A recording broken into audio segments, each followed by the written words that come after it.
Mobile ஃபோனுக்கு அடிமையாகிறதுக்கு காரணம் என்ன? டிவி பார்க்குறதுக்கு நிறைய பேர் அடிமையாகிறாங்க. மொபைல் ஃபோன் பார்க்குறதுக்கு நிறைய பேர் அடிமையாகிட்டே இருக்காங்க. இதுக்கெல்லாம் என்ன காரணம் அப்படின்னா, பேசணுங்கிற ஆசை இல்லை. அதனால தான் பாருங்கள், மொபைல் ஃபோன் பார்க்குறவங்க பேச மாட்டேங்கிறாங்களா?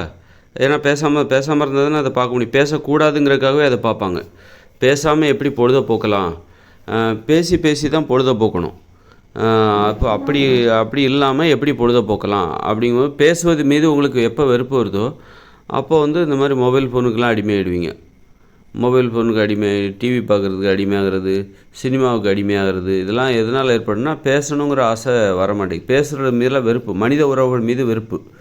அந்த வெறுப்புனால்தான் நம்ம வேறு எங்கேயாவது முகத்தை திருப்பிக்கலாம், மனுஷங்களை பார்க்கக்கூடாது, மனுஷங்களை பார்க்காம மூஞ்சை திருப்பி வச்சுக்கலாம் அப்படின்ட்டு நினைக்கும் போது தான் சரி மொபைல் ஃபோனில் பார்க்கலாம். மொபைல் ஃபோன் முதல்ல புத்தகத்தை படிக்கிற மாதிரி ஒரு பொது இடத்துல வந்தால் மக்கள் என்ன பண்ணுவாங்கன்னா, புத்தகத்தை படிப்பாங்க. மனுஷங்கிட்ட இருந்து பார்க்காம, மனுஷங்களோட முகத்தை பார்க்காம இருக்கிறதுக்காக புத்தகத்தை படிப்பாங்க. அப்புறம் இப்போ மொபைல் ஃபோன், டிவிலாம் இப்போ மொபைல் ஃபோனை பார்க்குறாங்க. இந்த பிறரை பார்க்கக்கூடாது அப்படிங்கிற அந்த ஒரு மனுஷங்கிட்ட பேசணுங்கிற அந்த ஆசை இல்லாத போது பிறரை பார்க்கக்கூடாது, பிறரிடம் பேசக்கூடாது, மனுஷங்க மேலே உள்ள அந்த வெறுப்பு தான் இந்த மொபைல் ஃபோன் அடிமைத்தனத்துக்கு காரணமாக இருக்குது. மொபைல் ஃபோனுக்கு அடிமையாக இருக்குது, இதெல்லாம் காரணமாக இருக்குது. அப்போது ஒரு கட்டத்தில் சோம்பேறித்தனம் வந்துடுது. ஏன்னா மனுஷங்கிட்ட நம்ம பேசணும் அப்படிங்கிற ஆசையை நமக்கு இல்லாத போது சோம்பேறித்தனத்தால் பாதிக்கப்பட்டவங்களுக்கு உறுதுணையாக இருக்கிறது தான், துணையாக இருப்பது தான் இந்த மொபைல் ஃபோன், டிவி, சினிமா, இதெல்லாம் சோம்பேறித்தனத்தால் பாதிக்கப்பட்டவங்களுக்கு. ஆனால் புத்தகங்கிறது கொஞ்சம் கஷ்டப்பட்டு படிக்கணும். அதுக்கு கஷ்டப்பட்டால் தான் புத்தகத்தை படிக்க முடியும். ஆனால் டிவி, மொபைல் ஃபோன்லாம் சும்மா உட்காந்து பார்த்தாலே போதும், படுத்துக்கிட்டு பார்த்தாலே போதும், நம்ம பார்த்துடலாம். அது சோம்பேறித்தனத்தோடு சம்மந்தப்பட்டது. புத்தகம் படிப்பது என்பது உழைப்போடு சம்மந்தப்பட்டது. அதனால் உழைப்போடு சம்மந்தப்பட்ட ஒரு பொழுதுபோக்கு புத்தகம் என்பது. ஆனால் டிவியோ மொபைல் ஃபோனோ சும்மா படுத்துட்டு கடந்துகிட்டே நம்ம அதை பார்த்துடலாம். ஆனால் புத்தகங்கிறது அதை நம்ம படிக்கணும், அதை கற்பனை பண்ணணும், அதை புரிஞ்சிக்கணும், அப்படி நிறைய வேலை இருக்குது. அந்த மாதிரி அப்போது இன்றைக்கி மக்கள் ஏன் மொபைல் ஃபோனுக்கு அடிமையாகிறாங்கன்னா, மனுஷங்க மேலே மனுஷங்களுக்கு வெறுப்பு. மனுஷங்கிட்ட பேசக்கூடாது, பேசாமலே இந்த பொழுதை போக்கணும் அப்படிங்கிற அந்த எண்ணம் நம்ம அந்த டிவி பார்க்குறதுக்கு, மொபைல் ஃபோன் பார்த்தாலே அந்த எண்ணம் வந்துடும். மனுஷங்க மேலே வெறுப்பு வந்துடும். மனுஷங்க மேலே வெறுப்பு வந்து தான் நீ மொபைல் ஃபோன்லாம் பார்க்கணுங்கிற அவசியம் இல்லை. டிவிலாம் மொபைல் ஃபோனுக்கு அடிமையாகணுங்கிற அவசியம் இல்லை. மனுஷங்க மேலே உள்ள வெறுப்பு தான் நீ மொபைல் ஃபோனுக்கு அடிமையாகிற அப்படின்னு சொல்ல வேண்டிய அவசியம் இல்லை. மொபைல் ஃபோனுக்கு நீ அடிமையாகிட்டாலே மனுஷங்க மேலே வெறுப்பு வந்துடும். இந்த மாதிரி எல்லாமே ஒன்றுக்கு ஒன்று காரணமாக இருக்கிறது. பேசணுங்கிற ஆசை இல்லை. பேசணுங்கிற இந்த ஆசை வந்துருச்சுனாலே நீங்கள் மொபைல் ஃபோனுக்கு அடிமையாக மாட்டீங்க. பேசுவதில் தான் உங்களுக்கு கவனம் வரும். யார்கிட்டையாவது உங்களுக்கு பிடிச்சவங்ககிட்ட, உங்கள் கணவன்கிட்டயோ, உங்கள் மனைவிட்டையோ, உங்களுடைய காதலன்கிட்டயோ, காதலிகிட்டையோ, அல்லது உங்களுடைய நண்பர்கள் ஒரு 10 பேராக வச்சுருக்கணும். இந்த மாதிரி மொபைல் ஃபோன் அடிமைத்தனத்திலிருந்து நாம் நம்மை பாதுகாப்பதற்காக நமக்கு உறவினர்கள் இருக்கணும். அதாவது எனக்கு யாருமே கிடையாது, எனக்கு யாரும் நண்பர்களே கிடையாது அப்படின்லாம் இருந்தால் நம்ம அந்த மாதிரி மொபைல் ஃபோனுக்கு அடிமையாகிடுவோம். அது மாதிரிலாம் இல்லாமல் பார்த்துக்கணும். தனிமையில் போய் சிக்கக்கூடாது. நமக்கு ஒரு 2 நண்பர் வேணும், அல்லது நீங்கள் பெண்ணாக இருந்தால் 2 தோழி உங்களுக்கு வேணும். அப்புறம் கணவன், நல்ல பிடித்த கணவன், பிடித்த காதலன், அதாவது கணவன் கல்யாணம் ஆனால் கணவன், கல்யாணம் ஆகலை அப்படின்னா பிடித்த ஒரு காதலன், கல்யாணம் ஆகலை அப்படின்னா ஒரு பிடித்த மனைவி, அது கல்யாணம் ஆகலை அப்படின்னா ஒரு பிடித்த ஒரு காதலி, இப்போ கல்யாணம் ஆகிடுச்சுன்னா அது பிடித்த ஒரு மனைவி. இந்த மாதிரி பிடித்தவங்கள ஒரு 10 பேர் உங்களுக்கு உறவினர்களாக இருந்துட்டாங்கன்னா, பேசணுங்கிற ஆசையை தூண்டுகிறவர்கள் தான் பிடித்தவர்கள். யார் பிடித்தவங்க அப்படின்னா, அவங்க பேசணுங்கிற ஆசை தோணுதா, பேசிக்கிட்டே இருக்கணும் போல் தோணுதா, நிறைய நேரம் பேசுகிறீங்களா, இல்லை ஒரு அளவு தான் நாங்கள் பேசுகிறோம் அப்படின்னா அந்த அளவுக்கு தான் உங்களுக்கு பிடிச்சிருக்கு. நிறைய நேரம் பேசணுங்கிற ஆசை, நேரங்காலம் தெரியாமல் பேசுகிறீங்களா, ஒன்றுமே இல்லாமல் கூட பேசணுங்கிற ஆசையில் எதையாவது பேசிக்கிட்டு இருக்கணும், எதையாவது கேட்டுகிட்டு இருக்கணும். அது ரொம்ப அறிவுபூர்வமாக அப்படி பேசணும் அப்படின்ட்டுலாம் இல்லாமல் அறிவுபூர்வமான அணுகுமுறை இருக்கணும். அதே நேரத்தில் எதையா பேசணுங்கிறதுக்காகவே பேசணும், பேசிக்கிட்டே இருக்கணும், அவ்வளோதான். மற்றபடி அந்த அறிவு அப்படிலாம் ரொம்ப அறிவுபூர்வமாக இருக்கணும் அவசியம் இல்லை. பேசணுங்கிற அந்த ஆசையோடு இருக்கும்போது நமக்கு ரொம்ப அறிவுபூர்வமாக, லைட்டாக மென்மையான அறிவு, அதுக்காக முட்டாள்தனமாக போய் பேசிகிட்டு இருக்கக்கூடாது. பேசணுங்கிற அந்த ஆசை வந்துட்டாலே சாதாரண விஷயமும் நமக்கு பேசுவதற்கு போதுமானது, சாதாரண விஷயமே நமக்கு பேசுகிறதுக்கு போதுமானது. அந்த மாதிரி பேசணுங்கிற ஆசை உள்ள, நிறைய நேரம் பேசணுங்கிற ஆசை உள்ள உறவினர்களை நீங்கள் சேர்த்துக்கொள்ள வேண்டும். நண்பர்களை, உறவு முறைகளை நீங்கள் சேர்த்து கொண்டாலே போதுமானது. நீங்கள் டிவி, மொபைல் ஃபோன் இதிலேருந்து அடிமைத்தனத்தில் நீங்கள் தப்பிச்சிடலாம். நீங்கள் மொபைல் ஃபோனுக்கு அடிமையாக இருக்கீங்க, டிவிக்கு அடிமையாக இருக்கீங்கன்னா என்ன அர்த்தம் அப்படின்னா, உங்களுக்கு அந்த பேசணுங்கிற ஆசையை தூண்டுகிற உறவு முறைகள் உங்கள்கிட்ட இல்லைன்னு அர்த்தம். நண்பர்கள், மனைவி, கணவன், அல்லது காதலன் அல்லது காதலி, அல்லது அண்ணன், தம்பி, அக்கா, அது கூட பிறந்து தான் இருக்கணுங்கிற அவசியம் இல்லை. உடன்பிறவாத அண்ணன்கள், தம்பிகள், அக்காக்கள், தங்கைகள், பாட்டி, அல்லது உண்மையில் சொந்த ஒரு பாட்டி, தாத்தா, இந்த மாதிரி உறவுமுறைகள் உங்களுக்கு பிடித்த உறவுமுறை தேவை. பேசணுங்கிற அந்த ஆசையை தூண்டுகிற, அவர் பேசுவதை கேட்க வேண்டும் என்கிற ஆசையை தூண்டுகிற உறவுமுறை தேவை. அப்போ தான் நமக்கு இந்த மொபைல் ஃபோனுக்கு நம்ம அடிமையாக மாட்டோம். அப்போது நமக்கு மொபைல் ஃபோனுக்கு அடிமையாகிற காரணமே நமக்கு அவங்க பேசுகிறத கேட்கணுங்கிற ஆசையை தூண்டுவதற்கு, அது மாதிரி நாம் பேசணும் அவங்கக்கிட்ட அப்படிங்கிற ஆசையை தூண்டுகிற உறவுமுறைகள் நமக்கு இல்லை, நண்பர்கள் அங்கே இல்லை. அதனால தான் நம்ம இந்த மொபைல் ஃபோனுக்கெலாம் நம்ம அடிமையாயிட்டோம். பேசணுங்கிற ஆசை வரணும் அப்படின்னா அதுக்கு உறவுமுறைகள் தேவை. அதை போய் நம்ம தேடணும். சும்மா பெற்றவங்க பார்த்து யாரோ கல்யாணம் பண்ணி வைக்கிறாங்க, அப்படி போய் மாட்டிக்கிட்டிங்கன்னா அவங்க உண்மையில் அதெல்லாம் அதிர்ஷ்டத்தில் ரொம்ப அதிர்ஷ்டம் இருந்தால் தான் மட்டும்தான் உங்களுக்கு பேசணுங்கிற அந்த ஆசையை தூண்டுகிற ஒரு வாழ்க்கை துணை உங்களுக்கு கிடைக்கும். பெரும்பாலும் 99% ஃபெயிலியராக தான் போகும். அப்படி கிடைக்கவே. அதிர்ஷ்டத்துலலாம் ஒரு சரியான விஷயம் கிடைக்கவே. நீங்கள் தான் போய் தேடணும். போய் பெற்றவங்ககிட்டலாம் போட்டு நாங்களே பார்த்துக்குறோம், போய் தேடணும். தேடி கண்டுபிடிக்கணும். உங்கள் வாழ்க்கை துணையை நீங்கள் தேடி கண்டுபிடிக்கணும். அப்போ தான் அது எப்படி கண்டுபிடிக்கணும்? பேசணுங்கிற ஆசையை தூண்டுகிறதா? அந்த மாதிரி பேசிக்கிட்டே இருக்கணும், எனக்கு ஆசையாக இருக்குது, பேசணுங்கிற ஆசையாக இருக்குது, அந்த மாதிரி ஒரு வாழ்க்கை துணையை நீங்கள் தேர்ந்தெடுக்கணும். தேர்ந்தெடுத்துட்டிங்கன்னா உங்களெல்லாம் மொபைல் ஃபோனு, சினிமாலாம் ஒன்றுமே கிடையாது. சினிமா பெரிய விஷயமே கிடையாது.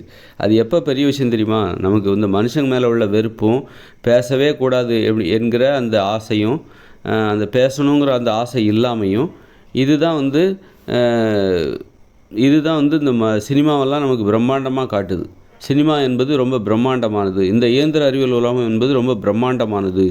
இதை நம்ம ஏன் வாய்ப்பிழந்து பார்க்குறோம் தெரியுமா? நமக்கு நல்ல உறவினர்கள் இல்லை, நல்ல உறவு முறைகள் இல்லை, ஒரு வாழ்க்கை துணை இல்லை. பேசணும் அப்படிங்கிற அந்த ஆசையை தூண்டுகிற ஒரு வாழ்க்கை துணை நம்மக்கிட்ட இல்லை. ஒரு நண்பர்களோ, அல்லது ஆண்களாக இருந்தால் நண்பர்கள், பெண்களாக இருந்தால் தோழிகள், அல்லது அண்ணன், உடன்பிறவாத அண்ணன், உடன் பிறந்த அண்ணன், தம்பி, தங்கச்சி, அது உடன் பிறந்தா இருந்தாலும் சரி, உடன் பிறவாதவர்களாக இருந்தாலும் சரி, அக்கா, பாட்டி, தாத்தா, இந்த மாதிரி உறவினர்கள் இருப்பாங்க. ஆனால் அவங்ககிட்ட போய் பேசணும் அப்படிங்கிற அந்த ஆசை, அவங்க பேசுகிறத கேட்கணுங்கிற அந்த ஆசை, இது இருக்கணும். இது இருந்துட்டாலே இந்த டிவி எவ்வளோதான் 1000 கோடியில் செலவழித்து ஒரு திரைப்படம் எடுத்தாலும் அது உங்களுக்கு வியப்பாகவே தெரியாது.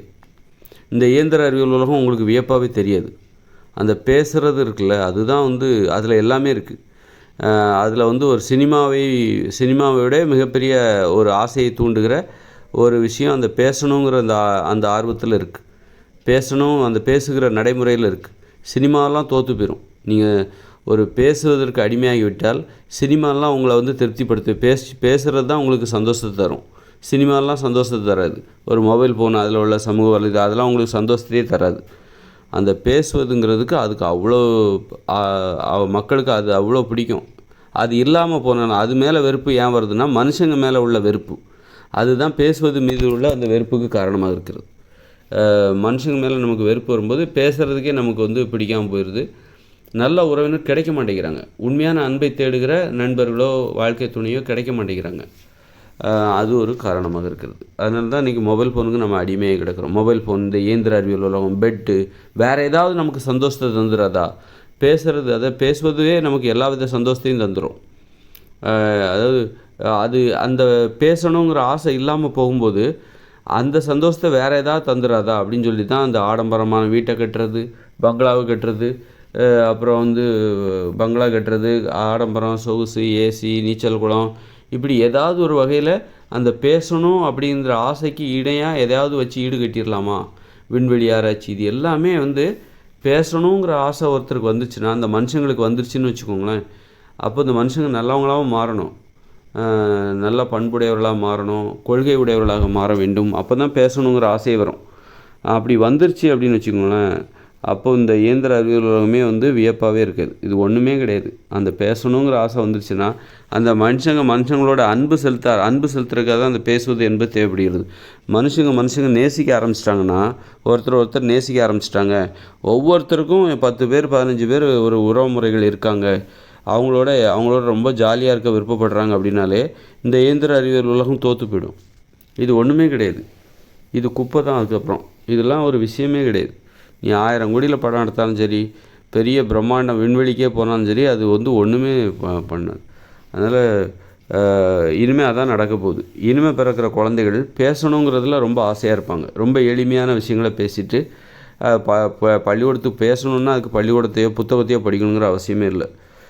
புத்தகத்தை படிக்காமலே ஒரு ஒரு அன்பாக, பாசமாக, ஒரு சமாதானமாக, சண்டை சச்சரவுகள் இல்லாமல் வாழவும் பேசவும் கற்றுக்கொண்டால் நமக்கு இந்த டிவியோ மொபைல் ஃபோனோ நமக்கு வியப்பாகவே தெரியாது. இதெல்லாம் ஒன்றுமே கிடையாது. இதுக்கு யாருமே அடிமையாக மாட்டாங்க. பேசுவதற்கு நாம் அடிமையாகி விட வேண்டும். அதுக்கு நல்ல உறவினர்கள் தேவை, நல்ல உறவு முறைகள் தேவை, நல்ல நண்பர்கள், நல்ல வாழ்க்கை துணை, நல்ல கணவன், நல்ல மனைவி, நல்ல தோழி, இந்த மாதிரி நல்ல சகோதரர்கள், இந்த மாதிரி இருந்தால் தான் உங்களுக்கு ஒரு 10 பேராவது இருக்கணும். இந்த மாதிரி பிடிச்சவங்க உங்களுக்கு எத்தனை பேர் இருக்காங்க சொல்லுங்கள்? பிடிச்சவங்க எத்தனை பேர் எனக்கு ரொம்ப பிடிக்கும் பேசணுங்கிற ஆசை தூண்டுகிற மொத்தம் எத்தனை பேர் உங்களுக்கு தெரியும் அப்படின்னு நீங்கள் கணக்கு வச்சு சொல்லுங்கள். ஒரு 10 பேர் இருக்காங்க. ஆனால் ஒவ்வொருத்தட்டையும் நீங்கள் எவ்வளோ பேசுவீங்க? ஒருத்தர்கிட்ட நான் ஒரு 10 நிமிஷம் தான் பேசுவேன், அதுக்கு மேலாம் பேச மாட்டேன். சில டைமில் 1/2 மணி நேரம் பேசுவேன், அதுக்கு மேலே பேச மாட்டேன். அது ஒரு அளவு கூட இருக்கும். சிலர்கிட்ட தான் ரொம்ப நேரங்காலம் தெரியாமல் பேசணுங்கிற ஆசை வரும், சிலர்கிட்ட தான். அந்த மாதிரி சேர்த்துக்கிட்டே வாங்க, ஒன்று ஒன்றா சேர்த்துக்கிட்டே வாங்க. 1 2 ஆகணும், 2 3 ஆகணும், அதை தேடுங்க. அந்த மாதிரி யாராவது இருக்கிறாங்களா அவங்கள தேடுங்க, அவங்கள பாதுகாத்து வச்சுங்க. அது வந்து உங்களை மொபைல் அடிமைத்தனத்துலேருந்து மீட்டெடுக்கும். சோம்பேறித்தனமே இருக்காது. காலையில் எழுந்திருப்பீங்க, உங்களுக்கு வந்து சோம்பேறித்தனங்கிறதே வரவே வராது. ஒரு நினச்ச வேலையை செஞ்சு முடிச்சிருவீங்க. உற்சாகமாக இருக்கும், வாழ்வதற்கும் உற்சாகமாக இருக்கும், பேசுவதற்கு உற்சாகமாக இருக்குன்னா வாழ்கிறதுக்கு உற்சாகமாக இருக்கும். பேசுகிறதுக்கு கஷ்டப்படுறீங்கன்னா வாழ்கிறதுக்கு கஷ்டப்படுவீங்க. பேசுகிறதுக்கு வெறுப்பாக இருக்குன்னா வாழ்க்கையே உங்களுக்கு வெறுப்பாக இருக்குன்னு அர்த்தம். அப்போ பேசுகிறதுக்கு ஆசையாக பேசுகிறீங்க அப்படின்னா ஆசையாக வாழ்ந்து கொண்டு இருக்கிறீர்கள் அப்படின்னு அர்த்தம். நீங்கள் வாழ்வதற்கு ரொம்ப ஆசைப்படுறீங்க, பேசுகிறதுக்கு உங்களுக்கு ஆசையாக இருக்கணும். அந்த மாதிரி அப்போ அதுக்கு இன்னும் ஒரு 10 பேரையாவது நீங்கள் வந்து தேடணும். 10 பேர் உங்களுக்கு பிடிச்ச, நீங்கள் பேசுகிறத அவங்க ஆசையாக கேட்கணும். அது மாதிரி அவங்ககிட்ட பேசுகிறதுக்கு உங்களுக்கு ஆசையாக இருக்கணும், அவங்க பேசுகிறது நீங்கள் ஆசையாக கேட்கணும்.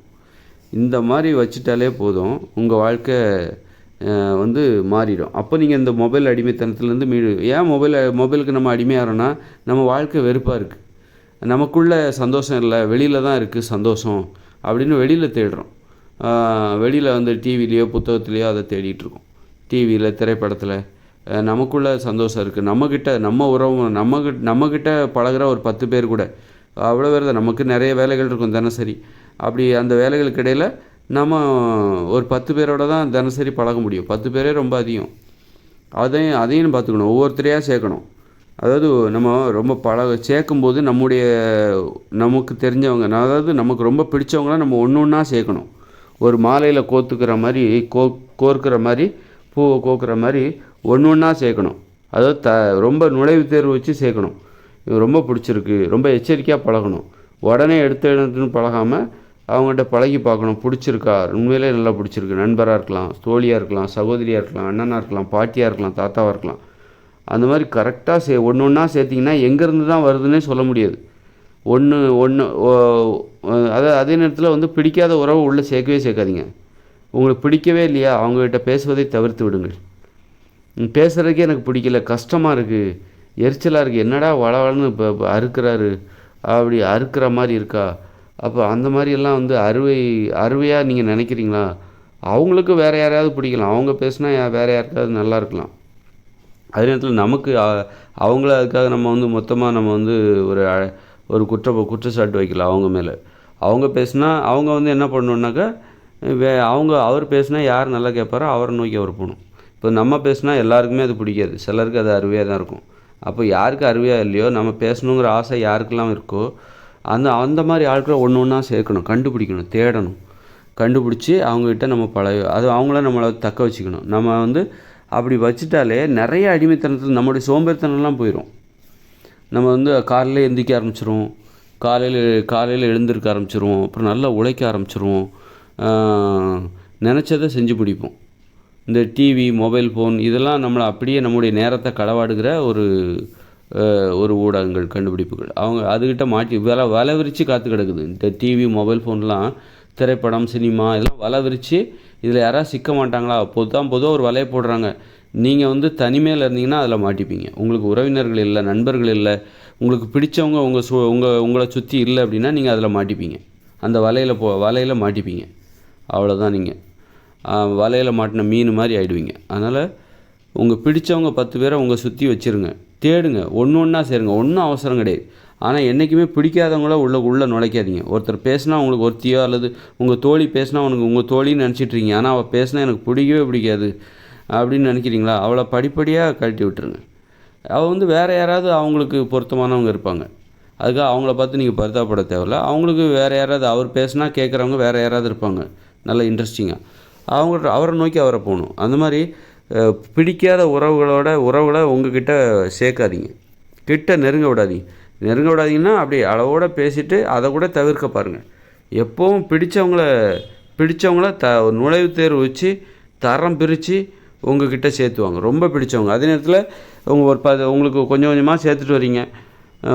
அப்போ சிலர் முதல்ல நமக்கு பெருசாக தெரியும். அது அப்புறம் பார்த்தா நமக்கு நிறைய பேர் நல்ல தரமான நண்பர்கள், உறவு முறைகள் வரும்போது ஆரம்பத்தில் நமக்கு ஆரம்பத்தில் பெருசாக தெரிஞ்ச விஷயம் ஒன்றுமே இல்லாத சிலர் இருப்பாங்க. அவங்களெல்லாம் கழட்டி விடணும். அந்த மாதிரி தயவுதாட்சினே பார்க்கக்கூடாது. அப்போ தான் நம்ம வாழ்க்கை ஊக்கமாக இருக்கும், உற்சாகமாக இருக்கும். சோம்பேறித்தனங்கிறது இல்லாமல் இருக்கும். காலையில் எழுந்திருக்கிறதுலாம் அவ்வளோ ஈஸியாக இருக்கும். சும்மாலாம் வேறு என்ன தான் முயற்சி பண்ணாலும் அவ்வளோ ஈஸியாக காலையில் எந்திரிக்க முடியாது. உங்களுக்கு நல்ல பேசுகிறதுக்கு ஆசையை தூண்டுகிற உறவு முறைகள் இருக்கிறார்களா, நண்பர்கள் இருக்கிறார்களா, வாழ்க்கை துணை அந்த மாதிரி இருக்குதா? உங்களுக்கு சோம்பேறித்தனம் எப்போ பார்த்தாலும் சண்டை போடுறீங்களா? சண்டை போடுகிற வாழ்க்கை துணை இருக்குதா? என் வீட்டுக்கார்ட்ட நான் எப்போ பேசினாலும் சண்டை தான் வருது, என் மனைவிட்ட எப்போ பேசினாலும் சண்டை தான் வருது அப்படின்னா அப்போ நீங்கள் சோம்பேறி ஆகிடுவீங்க. அப்போ நீங்கள் மொபைல் ஃபோனுக்கெலாம் அடிமையாகிடுவீங்க. அப்போது எங்களுக்கெலாம் சண்டையே வராது, நாங்கள் சமாதானமாக பேசுவோம், நல்லா அன்பாக இருப்போம், பாசமாக இருப்போம், நல்லா பார்த்துப்போம் அப்படின்னா அவ்வளோ பாசமாக இருப்போம். நாங்கள் ஏதாவது சும்மா புறம்பிட்டு கிடப்போம், அப்படி ஜாலியாக இருப்போம் அப்படின்னா அவங்கெல்லாம் மொபைல் ஃபோனுக்கெலாம் அடிமையாக மாட்டாங்க. அவங்கள்ட்ட அடிமைத்தனமே இருக்காது. அந்த மாதிரி இதில் தான் அதனால் எல்லா வகையிலுமே நோயே வராதுங்க. இந்த மாதிரி பேசணுங்கிற அது ஆசையை தூண்டுகிற ஒரு 10 பேரை தேடி கண்டுபிடிங்க. அது ஒன்றா சேருங்க. ஆள் இல்லைங்கிறதுக்காக, உங்களுக்கு ஆள் இல்லைங்கிற அந்த தனிமையிலேருந்து உங்களை நீங்கள் ஏமாற்றிக்கிறதுக்காக பிடிக்காதவங்ககிட்ட போய் பழகிட்டு இருக்காதீங்க. சிலர் என்ன பண்ணுவாங்கன்னா, அவங்க தனிமையில் இருப்பாங்க. யாருமே நமக்கு இல்லையே அப்படிங்கிற ஏக்கமும் தாழ்வு மனப்பான்மையும் அவங்களுக்கு இருக்கும். அதனால் என்ன பண்ணுவாங்கன்னா, பிடிக்காதவங்க கிட்ட போய் பேசிகிட்டு இருப்பாங்க. பிடிக்காதவங்க அப்படின்னு தெரியவே தெரியாது. அந்த அளவுக்கு ஒரு தனிமையில் மாட்டிகிட்ருப்பார். எது நமக்கு பிடிக்கும், எது நமக்கு பிடிக்காது அப்படின்னு தெரிஞ்சுட்டு பிடிக்காத நண்பர்கள்ட்ட, பிடிக்காத தோழிகள்கிட்ட பேசிகிட்டே இருப்பார். ரொம்ப நேரம் கூட பேசுவார். அப்புறம் அது தெரியாது அவருக்கு, இது நமக்கு பிடிக்கலன்னு கூட தெரியாது. ஏன்னா அவருக்கு பிடித்த ஒரு உறவு முறைகள் அவர் என்றைக்குமே பார்க்கல. அதனால் அவர் தனிமையில் இருக்கார். அதனால் அவருக்கு பிடிக்காதவங்க அந்த வேறுபாடு தெரியல. அந்த மாதிரி தன்னுடைய தனிமையை மறைப்பதற்காக அந்த மாதிரி பிடிக்காதவங்கள்ட்ட ஏதோ ஒன்று நமக்கு இதுவாது கிடச்சிருக்கு. இப்போ சில கணவன் மனைவி ஒருத்தர் பிடிக்காது, ஆனாலும் அவங்க குடும்பம் நடத்துகிற மாதிரி தான். அது பேச மாட்டாங்க, சண்டை போட்டுப்பாங்க, தனித்தனியாக உட்காந்துப்பாங்க, அவ்வளோதான். அது மாதிரி சிலர் பிடிக்காத நண்பர்கள்ட்ட நிறைய நேரம் பேசிகிட்டு இருப்பாங்க ஏதாவது. அந்த மாதிரி பிடிச்சவங்களாக பார்த்து சேர்க்கணும். பிடிக்காதவங்கள உங்கள்கிட்ட விலைக்கு வெளியே விடுங்க. அல்லது பிடிச்சவங்ககிட்ட நீங்கள் பேசிட்டிங்கனாலே பிடிக்காதவங்ககிட்ட அப்புறம் அதுக்கு பேசவே முடியாது. யாராவது ஒருத்தங்க உங்களுக்கு பிடிச்சவங்க வந்துட்டாங்கன்னா, பிடிச்சவங்ககிட்ட நீங்கள் பேசிக்கிட்டே இருக்கீங்கன்னு வச்சுக்கோங்களேன், அப்போவே உங்களுக்கு பிடிக்காதவங்கள பிடிக்காமல் போயிடும். பிடிக்காதவங்ககிட்ட அது வரைக்கும் நீங்கள் பிடிக்காதவங்ககிட்ட பேசிகிட்டு இருப்பீங்க, உங்களுக்கு தெரியாது. அது புதுசாக உங்களுக்கு ஒரு பிடிச்சவங்க வர்றாங்க அப்படின்னா அதுக்கப்புறம் உங்களுக்கு பிடிக்காதவங்களெல்லாம் கழட்டி பிடிக்காதவங்க தெளிவாக தெரிய ஆரம்பிச்சிடும். ஓகே, இவரை நமக்கு பிடிக்கல, இவர் பேசினாலே நமக்கு பிடிக்கல அப்படின்ட்டு அவரை கழட்டி விட ஆரம்பிச்சிருவீங்க.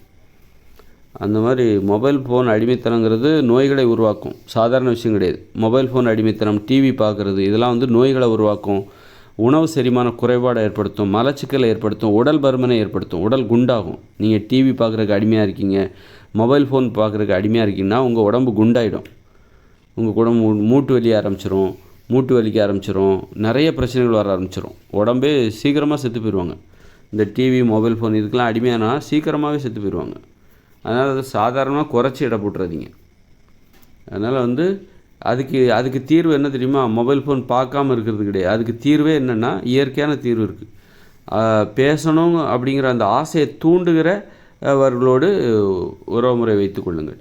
இப்போ உங்கள் கணவன் உங்களுக்கு பிடிக்கவே இல்லையா, அப்போ அவர்கிட்ட என்ன பண்ணணும்? பேசவே கூடாது, அப்படி கிடையாது. டைவர்ஸ் பண்ணணும், விவாகரத்து செஞ்சிடணும். அவர் என்ன இருந்தாலும் அவர் உங்கள் கூட இருக்கிற வரைக்கும் உங்களுடைய கணவர் தான். அது உங்கள் மனைவி உங்களுக்கு பிடிக்கலையா, அப்போது உங்களுக்கு பேசணுங்கிற ஆசையே வராது. பேசினாலே சண்டை தான் வரும். அப்போ உங்களுக்கு சோம்பேறித்தனம் வரும். நீங்கள் மொபைல் ஃபோனுக்கு அடிமையாகிடுவீங்க. அப்போ இதுலேருந்து தீர்வு என்ன? உங்கள் மனைவிட்ட பேசாமல் இருக்கிறது. அது கிடையாது. என்ன இருந்தாலும் அது உங்கள் மனைவி தான். அதனால் அந்த உறவு இருக்கிற வரைக்கும் உங்களுக்கு அந்த பாதிப்பு இருக்கும், அந்த கவலை இருக்கும். பேசணுங்கிற ஆசை வரவே வராது. பிடிக்காத மனைவியோடு வாழுகிற வரைக்கும், அந்த திருமண உறவு தொடர்கிற வரைக்கும் உங்களுக்கு பேசணுங்கிற ஆசையே வராது. அதனால் என்ன பண்ணணும், ஒரே தீர்வுன்னா அந்த மாதிரி விவாகரத்து பண்ணிடணும். பிரிவு தான் தீர்வு. புரியுதுங்களா? அதனால் விவாகரத்து செஞ்சிடணும். தயவுதாட்சணையே பார்க்கக்கூடாது. தயவுதாட்சணை நீங்கள் பரிதாபம்லாம் பட்டிங்கன்னா அவங்களோட நிலைமையும் பரிதாபமாயிரும், உங்களுடைய நிலைமையும் பரிதாபமாயிரும். உங்கள் வாழ்க்கையே வெறுப்பாக போகும், கவலைக்குள்ளதாகும். அதனால் பிடிக்கலையா, பொருந்தலையா, தொடர்ந்து வாழ்வது உங்கள் உடல் நலன் கேடு. பிற்காலங்களில் கண்டிப்பாக நோய் வரும். நோய் இருந்தாலும் குணமாகாது. பிடிக்காதவங்களோட வாழ்ந்தீங்கன்னா உங்களுக்கு நோய் இருந்தாலும் குணமாகாது. நோய் இருந்தால் தீவிரமாகும், இன்னும் அதிகமாகும். அந்த மாதிரி ஒரு மோசமான ஒரு வாழ்க்கை முறை அது. பிடிக்காதவங்களோடு வாழ்வது அதை விட மோசமான வாழ்க்கை முறை எதுவுமே கிடையாது. அபாயமானது, ரொம்ப ஆபத்தானது. அதனால் பிடிச்சவங்களோட வாழ்ந்தீங்கன்னா ஆரோக்கியமாக இருப்பீங்க, மகிழ்ச்சியாக இருப்பீங்க, சிரிச்சுக்கிட்டே இருப்பீங்க, பேசணுங்கிற அந்த ஆசை வரும், ஒரு தைரியத்தை உணர்வீங்க. 10 பேர் உங்களுக்கு இருக்காங்க, 10 பேர் பேசுகிறதுக்கு உண்மையான அந்த அன்போட ஒரு 10 பேர் இருக்கிறாங்க. ஒரு பேசணுங்கிற அந்த ஆசையை தூண்டுகிற, பேசுவதை கேட்கணும் அப்படிங்கிற அந்த ஆசையை தூண்டுகிற ஒரு 10 பேர் உங்களுக்கு இருந்துட்டாங்கன்னா உங்களுக்கு நீங்கள் மகிழ்ச்சியாக இருப்பீங்க. உங்கள் உடம்புல நோய் வராது, கவலைகள் இருக்காது, உங்களுக்கு சந்தோஷமாக இருப்பீங்க, கட்டுப்பாடு உங்களுக்கு அதிகமாக இருக்கும், சோம்பேறித்தனம் இருக்காது, நல்லா சுறுசுறுப்பாக இருப்பீங்க, நல்ல வாழ்க்கையை என்ஜாய் பண்ணுவீங்க. வாழ்க்கைன்னா இதுதான் வாழ்க்கை அப்படின்னு அப்போ தான் உங்களுக்கு தெரியும். நீங்கள் அதுக்கு அப்போ வாழ்க்கை வாழணுன்னா துணிச்சல் வேணும். பிடிக்காதவங்கள்ட்ட தெரியாதனமாக மாட்டிக்கிட்டீங்க அப்படின்னா பெரியவங்களாக பார்த்து உங்களுக்கு கல்யாணம் பண்ணி வச்சுருவாங்க. பிடிக்காதவங்க அவங்க வச்சுட்டு அவங்க பாட்டு போயிடுவாங்க. ஆனால் நீங்கள் அவஸ்தைப்பட போகிறது நீங்கள் தான். அதனால் தயவு தட்சணையுமே பார்க்காம பிரிஞ்சு வந்துடணும். அதுக்கெலாம் கவலையப்படக்கூடாது. பிரிஞ்சு வந்துடணும். பயப்படவும் கூடாது, பரிதாபமும் பார்க்கக்கூடாது. கொஞ்ச நேரத்துக்கு அது சில சலசலப்புகளை ஏற்படுத்தும். அப்புறம் பார்த்திங்கன்னா அது நாம் எடுத்த முடிவு பிற்காலத்தில் தான் எவ்வளோ நல்ல முடிவு அப்படின்னு தெரிய வரும். பிற்காலங்களில் தெரிய வரும் எடுத்த முடிவு எந்த அளவுக்கு நல்லது நமக்கும் சம்மந்தப்பட்ட அவருக்கும் அப்படிங்கிற மாதிரி தெரியும். அதனால் விவாகரத்து பண்ணுறதுலாம் ஒரு நல்ல விஷயம். அதெல்லாம் பிடிக்கலைன்னா பெரிய பிரிவு இருக்குல்ல, அது நல்லது. உறவு எப்படி நல்லதோ அதுபோல் பிரிவும் நல்லது. ஒரு மகிழ்ச்சியாக வாழ்வதற்கு அது உறவு. அதனால் பிரிவை பார்த்து பயப்படக்கூடாது, பிரிவை தாழ்வாகவும் நினைக்கக்கூடாது, அவமானமாக நினைக்கக்கூடாது.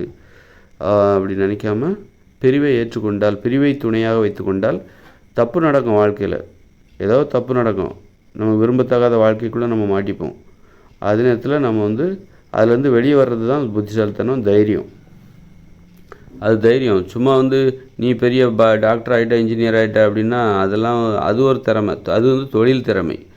அது மாதிரி குடும்ப வாழ்க்கையில் ஒரு திறமை இருக்குது. அது என்னென்னா பிடித்த வாழ்க்கை வாழ்கிறது தான் உனக்கு திறமை. குடும்ப வாழ்க்கையில் நீ பிடித்த வாழ்க்கை வாழ வேண்டும், பிடித்தவர்களை திருமணம் செய்து கொள்ள வேண்டும், பிடித்தவர்களோடு பழக வேண்டும். அதுதான் திறமை. பிடிக்காதவர்களோடு வாழ்ந்துட்டிங்கன்னா அப்போ குடும்ப வாழ்க்கையில் நீங்கள் தோத்துட்டிங்கன்னு அர்த்தம். பிடிக்காதவர்களோடு வாழ்ந்தால் குடும்ப வாழ்க்கை தோல்வியில் முடிந்தது என்று அர்த்தம்.